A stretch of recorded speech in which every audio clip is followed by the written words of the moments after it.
maybe that's something that all nations would agree with. There's no lack of morality in this room at the moment, and we're joined now by Cornelia Mayer, CEO of MRL. Cornelia, it's lovely to have you with us.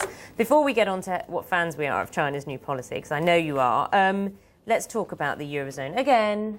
And look, D-Day again. Are we going to get something, at least, a little something to appease?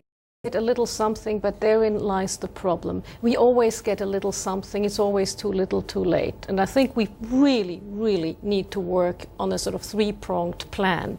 One of it is, and your former gentleman from Brussels said pretty much the same thing. One of it is we need to sort of, if you have one currency, you need a certain degree of fiscal integration. You know, it cannot be that Greece doesn't collect its taxes. You know, but also, the European Central Bank should step in, but Germany is resisting that currently.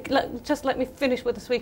The other thing is we need to have a clear process which takes it away from the politicians and puts it in the hands of the European Central Bank and the EU to see what happens when a country has problems. And three, we need to have a bigger stability fund. Absolutely, the bigger stability fund, that really is on the table. That's what everybody wants, but it seems that it might end up being some kind of insurance scheme. Would that satisfy bondholders? No, it wouldn't. And even if they want to make it bigger now, because the Germans just went to Parliament and they said 440 and no more, so there is really a problem therein.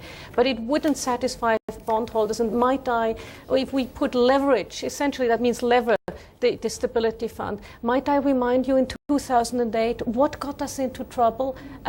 Nifty derivatives. Now, do we really want that on this superstructure level? Absolutely. Well, the answer is no, but it's whether or not they can see that, isn't it? It's not just the economics that they're debating. All of the leaders, I mean, we've heard of Angela Merkel struggling with the Bundesbank Bundestag and struggling at home domestically. They're fighting among themselves, but Berlusconi seems to be coming off a bit worse. Yeah, absolutely. And especially because Angela Merkel and Sarkozy face elections, so they're really fiercely fighting at home.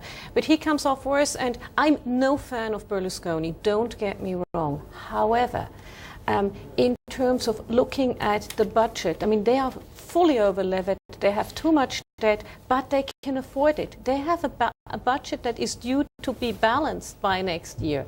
Some other countries that hold judgment over Berlusconi don't. So all of this is psychological, but then markets are psychological. They're emotional. So perception is reality, unfortunately. And we do have some moments of hope, really, the remarkable pictures in the papers today, and we've seen on the television earlier, of the baby being pulled alive from the rubble, just weeks old. It certainly does now seem that Turkey has decided to invite in international rescuers, which is very unusual because normally you'd have rescuers going from right across the world to trouble spots, but that's not happened in this case. No, but Turkey is an emerging power in the Middle East, and it wants to be seen as a big power, so having to ask for help is probably not sitting well with that quest for influence. But now they have done so. It also shows that we have two Turkeys. We have a Western Turkey and we have an Eastern Turkey, and the Western Turkey is much better off than the Eastern Turkey. I think in times of crisis, perhaps, it's time to swallow pride and just accept whatever help is on offer anyway. Yes, but if you're a proud leader, that may not be what you want to do. Of course, Cornelia. Make sure that the reality TV programmes as well are something that they could be proud of. In China, want to stop reality TV programmes from dumbing down. That's right, isn't it? I'm emigrating to China. No Big Brother. No, well, it'd be lovely, wouldn't it? Not to worry about all of that. But it kind of is quite interesting about how China is trying to influence its morality code. I mean, of course, we had those terrible pictures of that 2-year-old girl who was run over and died, and 18 people passed her by.